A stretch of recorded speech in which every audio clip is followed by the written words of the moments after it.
Begin the current Daf in Mesechta Kesuvos Daf Pei. Begin on the bottom of Ayin Tesma Pei, 6 lines up at the bottom of the Amud, where we continue with Halacha, the next Mishnah, continuing the theme of the previous Mishnah, discussing the woman and the rights that the husband has in the woman, specifically regarding her nichsi milug, which are properties that she holds on to, and the husband just has what's called plucking rights, that he gets to utilize her properties, discuss exactly parameters for should correspond to Kasach and the Cheskel 20 today's daf. Something we discuss in today's daf are the din in a case where a husband put money into nichsi milug that his wife brought into the marriage, and they later got divorced. Now, in some cases, the husband does get paid back. In some cases, he does not get paid back, and we'll see in the Mishnah exactly what those cases are. Whether a husband can sell his rights to the payers to another person, so he has plucking rights. Could he sell that to someone else? So we're going to discuss regarding the Yavam who inherited properties. Whether it's the same as when a wife inherits properties, and just like the husband has some rights in the Nechasim, would a Yavam be the same way or not? We also discuss regarding a Yavam who passes away. What's done with the Ketubah payment, the Nichsi Tzembazel that she has, and the Nichsi Milug, who inherits that from the Yavam. So begin the current Daf Ayin Tesma base 6 lines up at the bottom. The Amud says the Mishnah. Hamaitzi Haitzais on Nichsi Ishtay. So his wife has properties, her assets, her Nichsi Milug. But as a kind husband, he's involved in her properties, so he expends expenses on her properties. So says the Mishnah, whether Haitzi Harba, whether he spends a lot of money on her properties, Vachal Kima, and he only consumes a little bit of it, or Kima, he spends a little bit on Vachal Harba and he consumes a lot of it, doesn't make a difference. Ultimately, he spent and he ate. So Masha Haitzi, whatever he spent if he divorces her. Or Masha Achal, whatever he ate, and that's done. He's done with that. Whatever it was.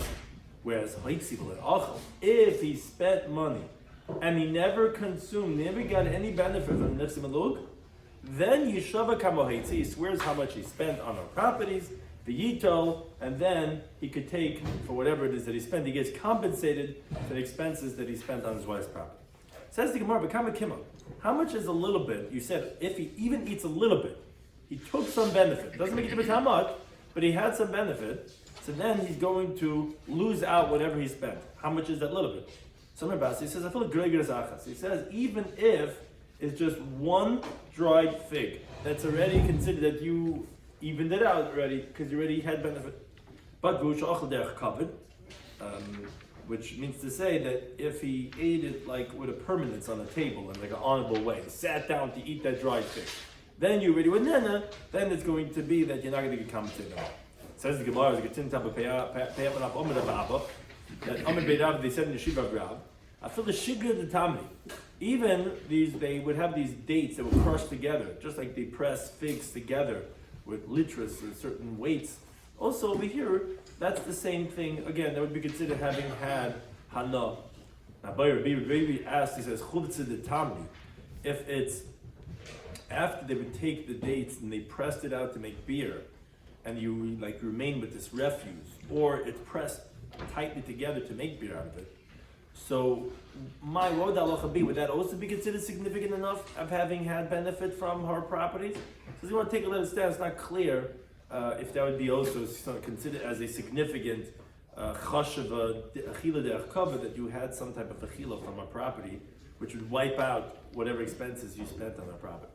Now, says the Gemara, what happens if lo yachal derech kavod mai? What's halacha if he didn't eat it in an honorable way, didn't sit down at the table with the dried fig? How much would be considered having eaten that, again, he would be considered achal? So Ma'ula says, it's a machlekes amarav in the western Eretz Yisrael. One says, if it's an isar worth of food, even if he didn't sit down at the table, it's considered that he already consumed, he already had benefit. One says the value of a dinner. Now, Amri Dayan and Pombedisa, the judges in Pombedisa that refers to Papa Bashmul, like we see in the first parakah of the Yudzayin Mabeis, that Ovid Rabbi Huda, he actually acted upon a situation that he considered as if the husband ate and had benefit from the wife's property, which was Bechavile Zemairis, even though it was the branches of a grapevine, which is really food only for elephants. And the husband gave from these branches for his animals, and then he divorced his wife. Rabbi Huda said, Masha achal, and you don't get compensated. So the Gemara explains Rabbi Huda Tanmei. Rabbi Huda is going according to his reasoning. Because remember, he says a different halacha. From this you see what is considered achla. He says achala, and this is not talking about the husband, this is talking about a buyer, a consumer. Halacha is, when someone buys something, so he's getting ownership. Now what happens if the original owner contests it and says, you don't own this, I own it. So there's something called the chazaka. If I've been there 3 years, even though I don't have a document, my chazaka of having been there 3 years proves that I'm the owner. Now what happens if the consumer ate it for years that were arla? Which arla, you can't have benefit from the fruits, you can only have benefit from the branches because the pre is asa bahana. So what are you proving? You were here 3 years, you didn't take any fruits because the fruits were awesome. But you did have benefit from the branches. Well, let's say shvius. In the Shemitah where that's also not proving you took a chazaka because it's hefka. Everyone could go ahead and squat over here. Or of a klayim. Let's say he planted klayim, which you can't eat those mixed fruits because those hybrids are forbidden, but the branches don't become forbidden. Says Rabbi Yehuda, there's a chazaka. They will count for the 3 years. If one of these 3 years is one of these things, that's going to be considered as achala, as if you ate from this field for 3 years straight, proving that it's your field. Also, Rabbi Yehuda Litamei is saying the same thing over here, that although we said for the husband to lose out whatever expenses he spends as if he was achal, so what's considered achila, even if it's just the branches that he ate, which he gave to his animals, is also considered as if he consumed from it, and therefore he's not going to be able to collect his expenses from the wife.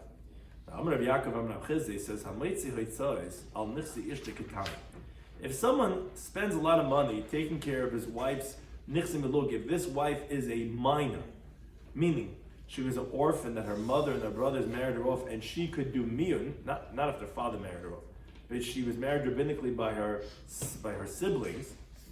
So then it's kamaitzi al nichse achadami. Then halachically we consider it as if you went ahead and you spent money on someone else's property, and therefore if the girl does a miyun, does a refusal, and she just walks out, we're going to evaluate whatever he increased the value of her property, and he will take according to the laws of how the custom is in that country of a sharecropper who gets paid for his services. Says Imam, what's the reason?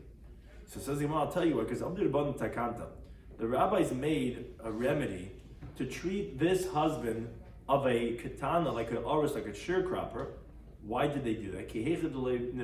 So that he shouldn't ruin her properties, to diminish it and to ruin the properties, and he's going to eat and he's not going to make it any better. Why would he do that?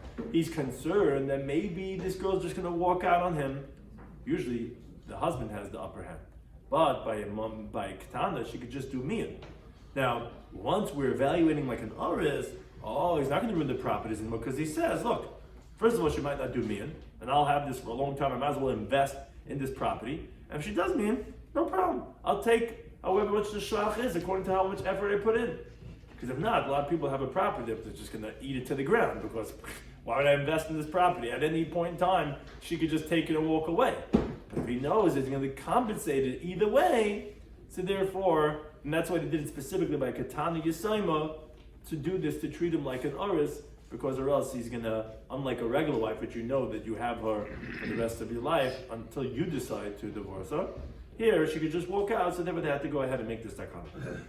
Now the Gemara brings a story. There was a woman, that she inherited 400 zuz in Bechizah, which is the name of a place which was very far from where she lived. So Azal the good husband, he went, he spent 600 with all the traveling expenses from his own pocket. He's like, okay, my wife, she's all excited, she inherited 400 zuz, no problem. He spent 600 zuz going to get it. So I see Arba Meria, so he brought along the 400 zuz. When he's on his way, he needed some gas, he needed a Snickers bar, whatever it was he needed one zuz. No, but he didn't have any cash in him. So he took from the 400 zuz, he took one zuz to go buy that snack. Also came in from the Rabbami. Amalei says, Masha haitzi, whatever you spend on your wife's assets, you spend. Umasha achal, whatever you ate. Says the Mishnah, you're not collecting any of your expenses anymore, because you had benefit from her nichsim elug. To which Amalei Rabban, the Rabbi said to Rabbi, no, that's mistaken. Hanamili, when do we say that it's heichad ka'achal peida?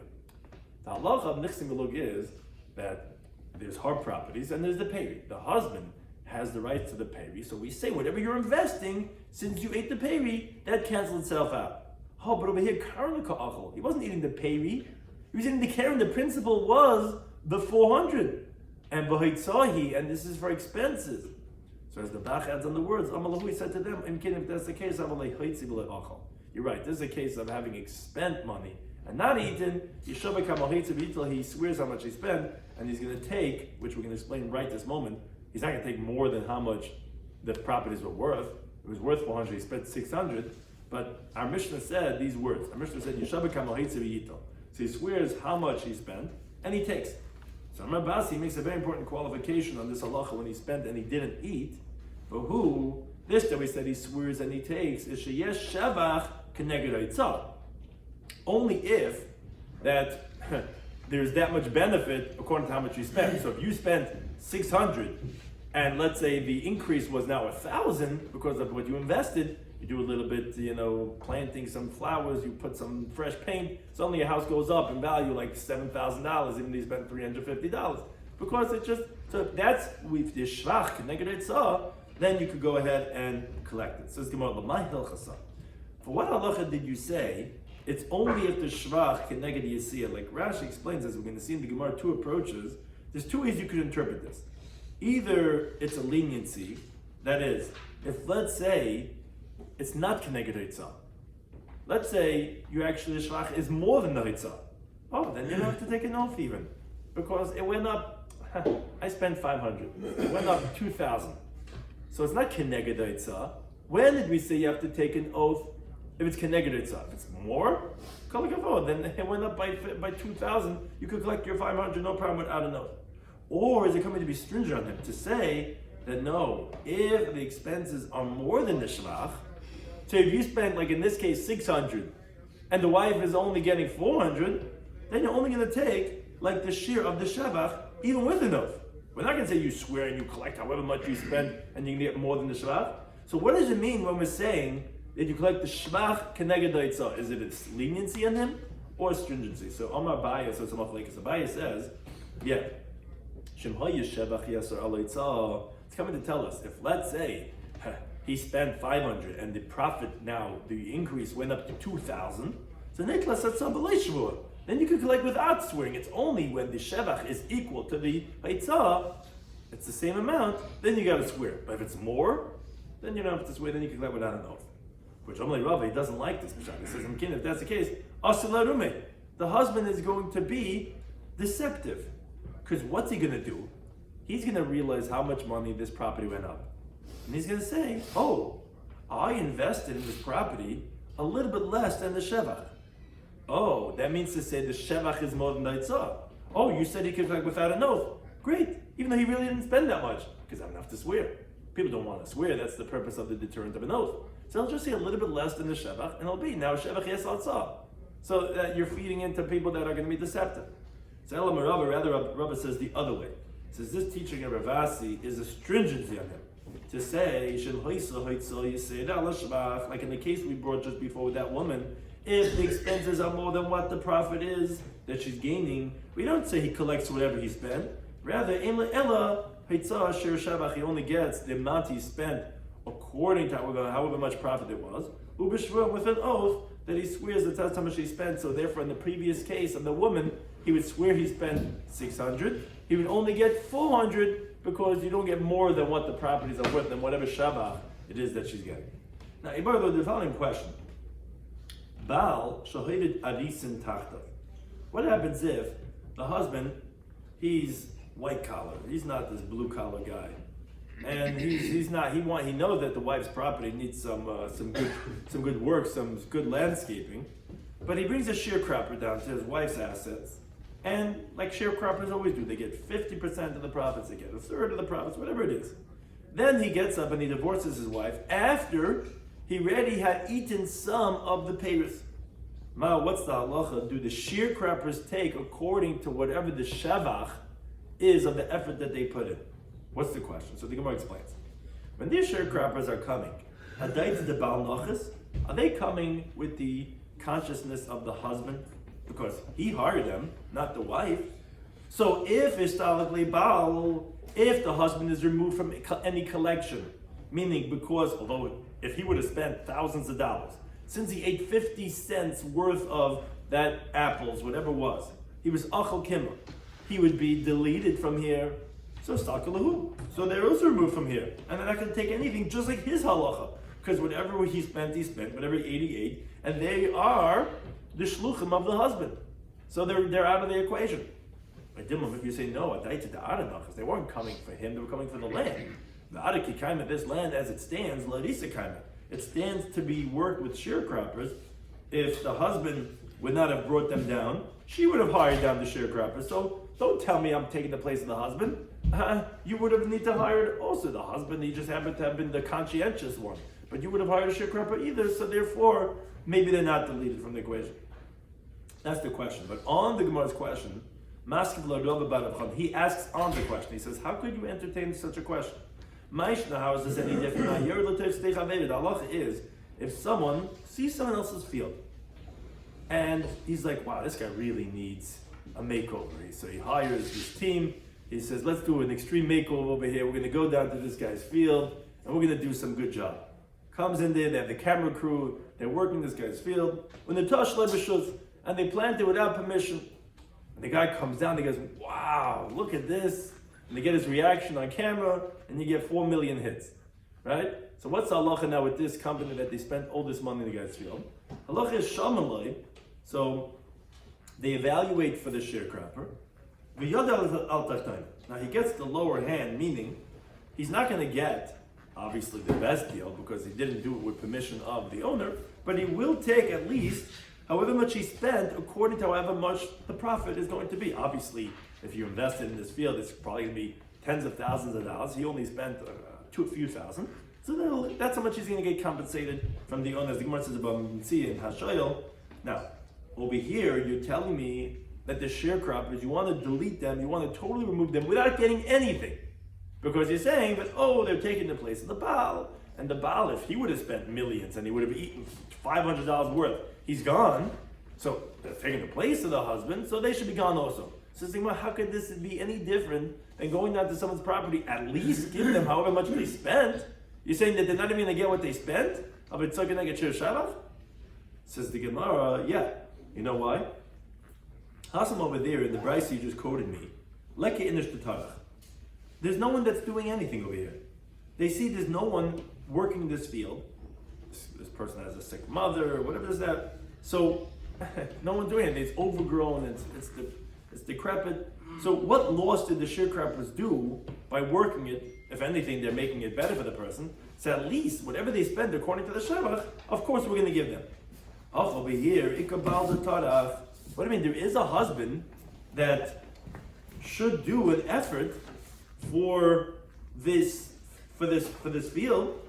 So essentially, what the wife is going to tell the sharecroppers is, no, you guys, if you guys wanted to came down to the field, he would have done it, and he wouldn't have taken anything because he ate. So therefore, you guys are not doing a benefit for me. You don't deserve even whatever much you spend connected to shir shavach, because I would have gotten away with moida. I would have gotten away without having any loss because he would have paid. So therefore the Gemara goes back to the question. It is a good question. Mahavala, what is the halacha? So the Gemara actually says it depends. He says chazina. We see as follows that if the husband was an arisu, if he was a blue collar guy, he was a sharecropper himself, and he knows how to do some sharecropping. Had he not brought down these sharecroppers, he would have done it himself. So you're right. In that case, it's Baal, when the husband's removed, because he ate a little bit, the sharecroppers that he did bring in, that team, are also removed, because she could tell them, you guys caused me a loss. Had you guys not come down, he would have done it himself, and now he wouldn't have taken anything. So therefore, they don't deserve anything. And Iba Lavar, but if the husband is not a sharecropper, then obviously the land was waiting to be done and worked on with a sharecropper. And then she can't say, my husband would have done it because he doesn't have green thumbs, he has 2 left hands, he wouldn't be able to have done anything. And therefore they would take the shevach according to the shir of the itzah. I mean, according to how they take their expense according to the shir of the shevach that there was. So again, that depends on the criterion of the husband. Now, a following related question. So we're saying that the husband has payers. He has plucking rights in the nichsim miluk. Baal shemach karka. So what happens if the husband sells his wife's nichsim miluk li payers? That the consumer should go ahead and eat the payers of the field. Ma, what's halach? So what's the question? The Gemara explains. Miyamin, do we say my dekoni, what the husband acquires in the field, which is the payers? Akni, he could then go ahead and acquire it to someone else. Adima, maybe no. Why would that not work? Because kita can live up on the payers about when did the rabbis go ahead and institute that the husband has the ability to use its utility is it's continued to the base. Is because we want that the oldest payers that are here in the household. So there's going to be an abundance of sustenance, and therefore what? It's going to be good for the wife. Remember, the nichsim maluk are the wife's properties, and therefore, what does the husband have rights to it? Saying he has rights to it. It's going to make in the mishpacha, it's going to make everything better because there's going to be all the utility that the husband could use, and it's going to be beneficial, obviously, for the wife too. There's one thing why, but to sell it to someone else, that's like you bringing for the kids, a vitamin candy and licking off the candy part and not eating the vitamin. The whole point of bringing this nichsim maluk that the husband has to pay this is that it makes it easier for her. But now he's selling it to someone else. That's not right. That's not fair. So what's the halacha? So actually, two different versions of what Rabbi said. Yehuda marba menema. He says mishmei derava amar. He says masha asa. Okay, Maisa, what's done is done. If he sold it, Lamaisa, the payers are his, and it's done, it's sold. Rav Papa mishmei derava. His version of Rav is no loy asulakum. You haven't done anything. You can't do that. So Amar Papa explains. He says. This was Rav Papa. His disputant, he's saying, he's trying to say why his disputant is wrong. Rav Papa said that you cannot sell it. And he's saying, my disputant, Yehuda bar Marema, that his version that he's trying to say from Rava, that it is done, Lava Fair Shitmar. He didn't hear it explicitly from Rav that there's such halacha, but he was inferring it from something that happened. What was the story that happened? He's trying to show why he made a wrong inference. There was a story that there was a certain woman, the Ayla Leila Gavra, she brought into the marriage to her husband, Tarti Amasa, 2 maidservants. She worked hard, she babysat when she was younger, this and that. She finally earned enough money, she did a lot of sewing and stitching, and now she got 2 maidservants when she's coming into the marriage, which were her shifchis miluk, meaning they weren't evaluated in the ksuba, which becomes the husband's, it's the wife's. But he gets the utility, he gets the pay.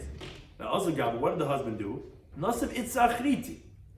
This industrious husband figures, hey, I have one wife that's bringing me 2 maidservants. He marries another woman, and he goes now. He takes the second maidservant to serve the second wife, so that he has now taken care of 2 wives. Now Asai, so the first wife came like came from the Rabbi Tzavcha. She was screaming, "Chutzpah! I got married. I bring in 2 maidservants, and now he marries another woman and gives one of the maidservants to her." So Rava didn't pay attention to the woman. That was the story. Now, man the Chazal says Papa, the one who saw meaning Yehuda Mar, that if he saw this, he thought, oh, you know why? Because Rabbi held Masha Asa Asarim. What was done is done, and whatever he takes the payers, which is the utility of our nichsim maluk, even if he gives it to the other wife to serve her, okay, it's not really nice, maybe not appropriate, but what's done is done, and that was what he was inferring from. Says Rav Papa Valahi. That's not the case. The truth is, it's like I was saying. Mishum Ravach Beisa is that the whole takana of payers is that there's going to be more going around the house, and V'hal Ravach that is making more space in the house because that second maidservant is still taking care of things in the house.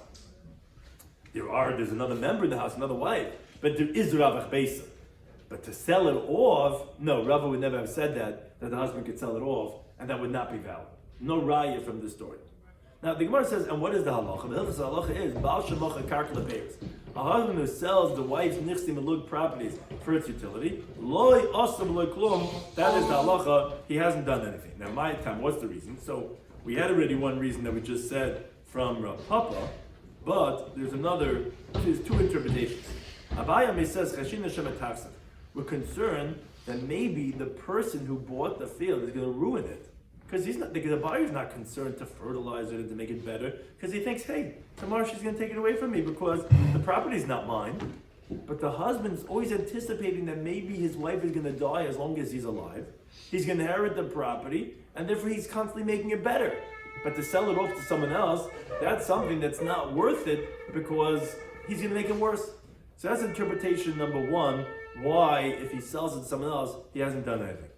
Rav Amei says, as we said before in the name of Rav, which is a Papa's version, you should meravach pesa, because no, the husband gets the rights to the parents that the family has a steady source of income. If he sells it, so there won't be any steady source of income. There's not going to be more revach in the bias, and therefore that's why you can't go ahead and sell it. So now what's between these two interpretations of Abai and Rava? Either because the buyer is going to make it worse, or because it's not going to be revach besa this whole time when we have these shvachos or whatever the nechsim lugar. The difference between them is ara de mekadav le masa. If you have a piece of property that's near the town where they live, where they constantly see the buyer if he's ruining it. Oh, so according to Abai, the whole reason why we don't give it to the buyer is because he might be ruining it. So we're going to see, we'll be able to protest, we'll be able to revoke that sale of the utility. We're not going to continue the lease. So according to Abai, that's okay. According to Rabbi, no, it's not okay, because the point is right now, the revach, you don't have the revach besa when this land is not being utilized for the family. Or another approach you could say is Baal Arisu. If the husband himself is a sharecropper. In other words, if he gave he gave to the consumer, meaning to say he's selling the rights to the field to someone else, but he's sharecropping on that field itself. Like you have oftentimes people own companies, then they sell it off, and then they go continue working for the company. So essentially he's giving to the lekeach prepared fruits, because what does a sharecropper do? A sharecropper says, yes, I don't own it, you own it, but I'm going to work for you and we'll split the profits. And I'll give you a certain share of it. So that would be permitted according to Abaye, because the husband's not going to ruin it. Remember, the husband thinks the wife might die, he might inherit it. But according to Rava, it's still going to be forbidden, because again, you're not having the property for yourself, you're only getting the monies, which again, are not a steady income as the property itself. Or in other approaches, you could say, if the husband is doing business with monies that he received from the one who bought the field, and now he's investing those monies. So he's making money, and therefore there is ravach besa, so that would be permitted according to Rava, but it'd still be permitted according to Abaye, because the buyer still might be ruining the field of the wife. So those are three different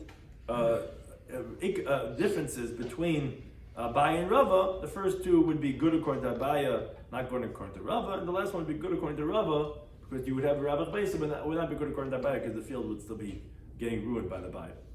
The halacha, the next Mishnah, continuing on this inheritance of a wife, regarding what you do with those nechasim. Now we move on from a wife to a shemedes yavam. A shemedes yavam is that her husband died without any children, and she's waiting for yibum from her brother-in-law. Now, when she's a shemedes yavam, she'll not follow nechasim. As she's a shemedes yavam, her husband died without any children. Now her uncle Sam, he passed away, and she gets inheritance from him. Now, the reason why we're saying Moedim is because we had discussed Machlekes and Sham in the previous Mishnah is regarding what you could do in your current state of engagement or marriage. In this case, they both agree Shemachez in the sense of a kayim. That, yes, she could sell, she could give it, and it's going to be valid. Meaning, the reason why we're really stressing is Beis Hillel. Meaning, it's not like the case of an Arusa, which really, a Shemeres Yavam really is like an Arusa, because she has like a Zika to the Yavam, and like you have this somewhat of a bond. No, because like here, we're not even sure if he's going to do Yibum even at all. So really, she's not really connected. Narusa, at least, you already did somewhat of a part to already getting married, so there Beis Hillel holds initially you're not allowed to go ahead and sell it, but yes, here, everyone agrees in Beis Hillel that you're allowed to sell it and gift it, and it's going to be valid. Okay, but now continues the Mishnah, Mesa. What happens if the Shemeres Yavam dies? So what's the question? Mayasu b'ksubasa. What should they do with her ksuba?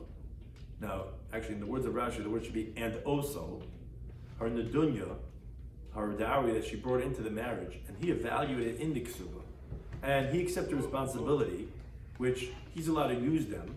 That's called nechsit tzar barzel. So that's two questions so far. What do you do with her ksuba? What do you do with the nechsit tzar barzel?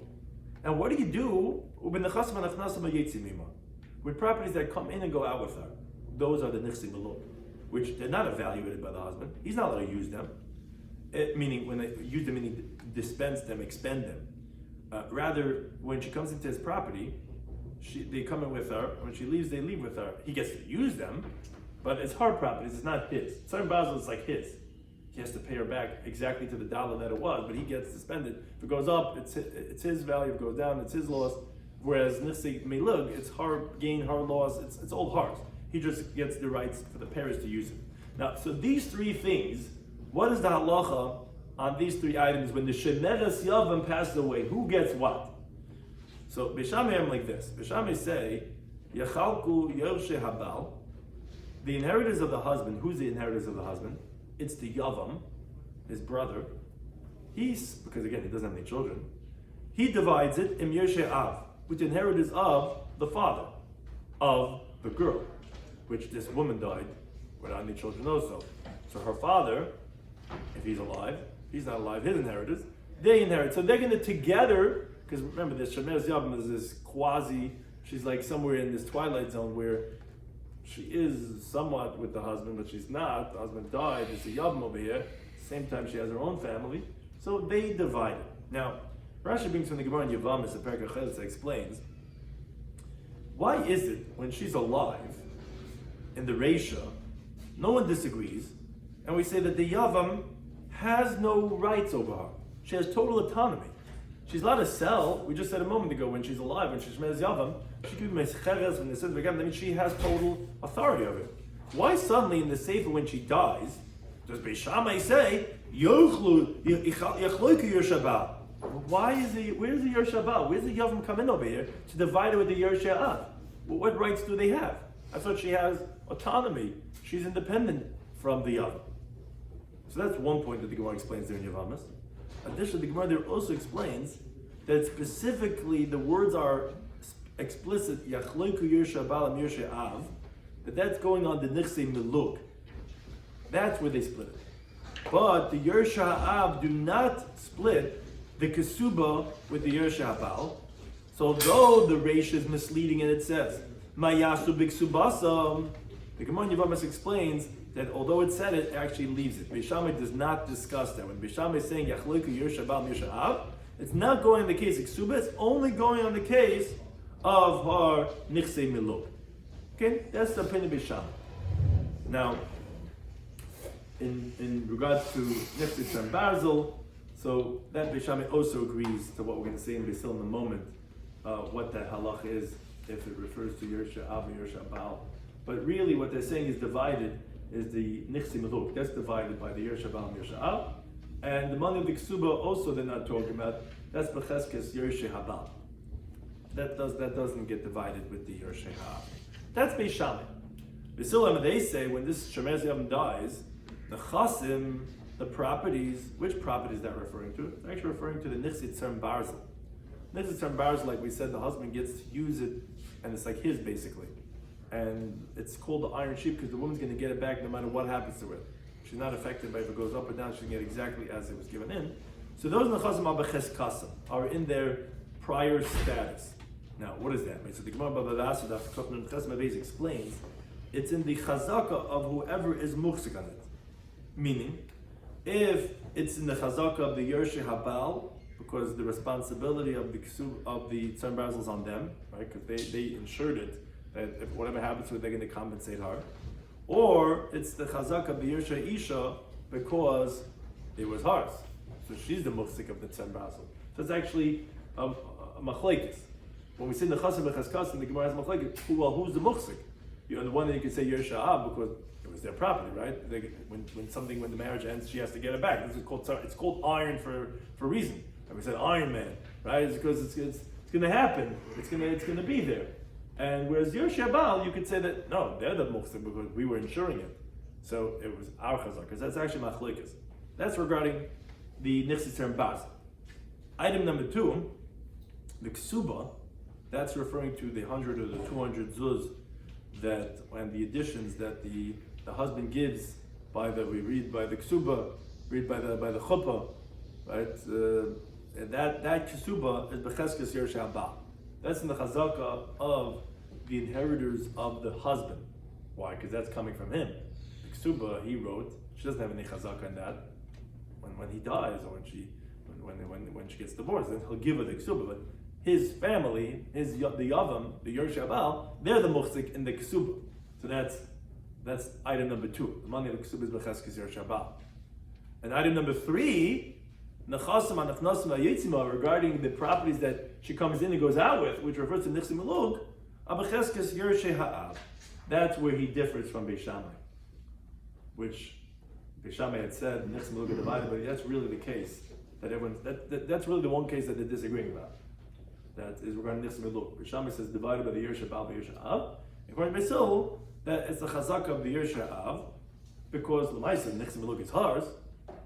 Right? It's our property where the husband only has utility. So why should it be divided by the Yerush Habal? That the Gemara in Yevamos explains why would Beis Shammai say that the husband's Yerushim, the Yavam, has anything to do with the Nichsim. Okay. If he does Chalitza, then she gets it. Yeah, so we're going to talk about exactly what happens with Hakasuba, but if she dies, we're talking about she died as a Shemer's Yavam. If she dies, who gets the ksuba? So we're saying that's b'cheskes Yerush Habal. That's they never went to her, so she gets. They get to keep it. Now continues the Mishnah. So what's done with the possessions of the first husband of the Yavam?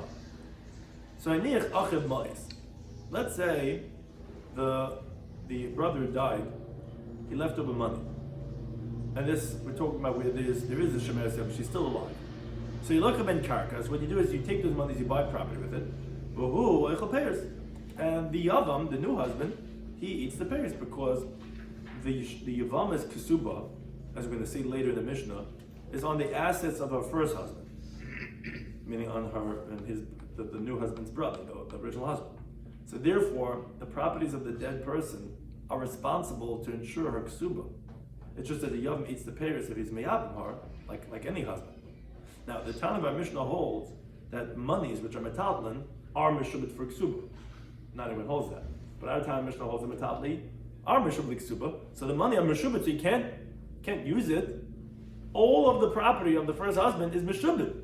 So what you got to do is you got to take the money, buy land with it, so it maintains, and then the yavam eats the payers of that property, like all properties that he gets to eat the payers. It comes like maluk. What? Comes like nichsim maluk.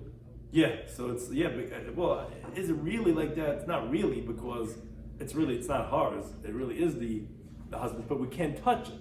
We have to maintain it. The trust has to be here. Now, whatever the dividends of that trust fund, no problem. He could eat the payers, but that has to be there because no one's allowed to touch these funds because it's got to be there for her to collect her ksuba from. Now, so same thing as payers atlushim by karka. Let's say you have detached produce from the ground. You look up in karka. So what you do is you buy property with it, and again it's the same thing. It's like money. It's detached produce, and he eats the payers. Now, what's about hamachubarim b'karka?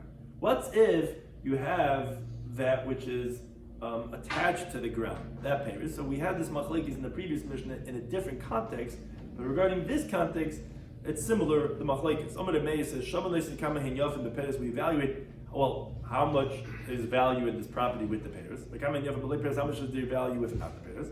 And that difference, you look in karka, obviously the payers not going to be maintained. It's going to be consumed. It's going to rot. But it's considered the principle according to Rabbi. So what you do is you take that difference, you buy property with it, and he eats payers of that because again he holds whatever grew in the possession of the dead brother are responsible for her ksuba, even though it's payers. They say no. Payers karka, the produce that was attached to the ground is shaloi, is the yavams. The Gemara is going to ask on this halacha, but simply it's because it's considered payers, but that's hard to understand. The Gemara is going to explain exactly why the yavam gets to eat it. The hatlushim karka, that which is detached from the ground. So, say the chachamim is like this: whoever is first gets it. Kadam hu zacha. If the yavam gets it first, he gets it. Kadam if she gets it first, and then you'll have the halacha yilakam and karka, then becomes principal. Then you have to buy land with it. Or comparison needs the payers because the chacham hold not like Meir. They hold metatlin is not meshubah to ksuba, and therefore they don't hold that the payers that were tlushin are going to be meshubah to the ksuba because it's metal. Metal is not meshubah. unless if she grabs it, and she has to grab it when the husband is still alive, as the Gemara says later in Perek HaKodesh that Pidama Beis.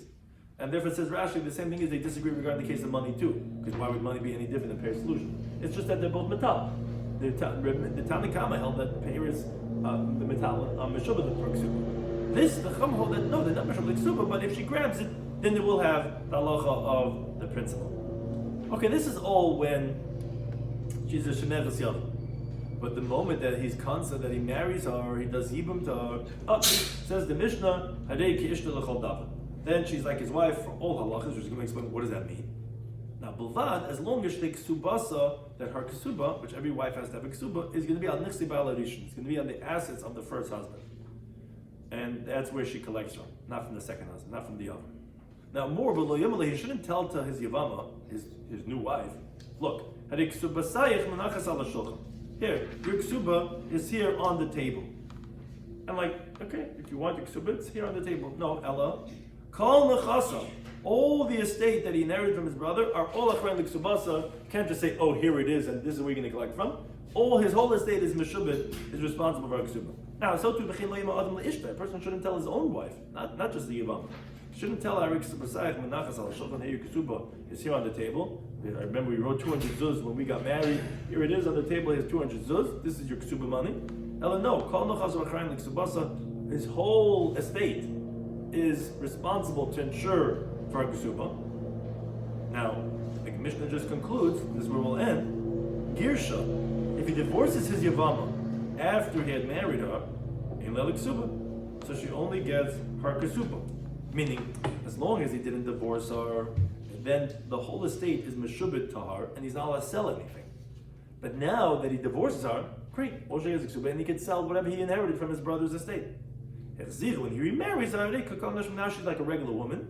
Then she only gets the original ksuba, which a Mishnah and later on the Perek explains. When someone divorces his wife and he remarries her without having paid the ksuba, he's remarrying her with the intention of the original Kesuba. And that's what's saying over here with the Yavama, that if he married her, divorced her, and then he remarries her, it's based on the original Kesuba, which the Gemara is going to ask, why'd I have to teach you this halacha by Yavama? She's like a regular wife. But that's what the Mishnah is telling us, that now that she got married, she only has the Kesuba, now he could sell everything, and he could just remarry her. And she's like a regular wife. Make it anytime.